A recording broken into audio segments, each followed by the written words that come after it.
Drone போராட்டம் வேகமாக மாறுகிறது. சமீபத்திய காட்சிகளில் உக்ரைன் FPV ட்ரோன் பைலட்கள் ரஷ்ய டோட்டல் டேங்க் மீது ஒருங்கிணைந்த தாக்குதல் நடத்தியுள்ளனர். இந்த டேங்க் மிகவும் பாதுகாப்பாக வடிவமைக்கப்பட்டது. ஆனால் இந்த முறை 2 ட்ரோன்கள் ஒரே நேரத்தில் தாக்கின.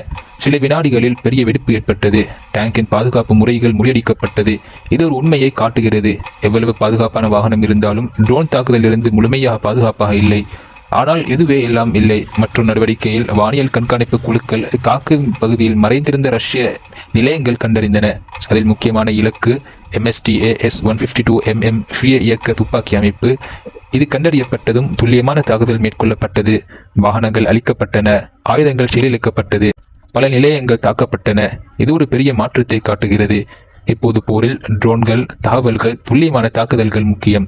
வேகமாக, துல்லியமாக, மிகப்பெரிய தாக்கத்துடன் போர் முறையை மாறிக்கொண்டிருக்கிறது. இப்போது கேள்வி, இது எதிர்கால போரா அல்லது புதிய பாதுகாப்பு முறைகள் இதை மாற்றுமா? உங்கள் கருத்து என்ன? கமெண்ட் செய்யுங்கள்.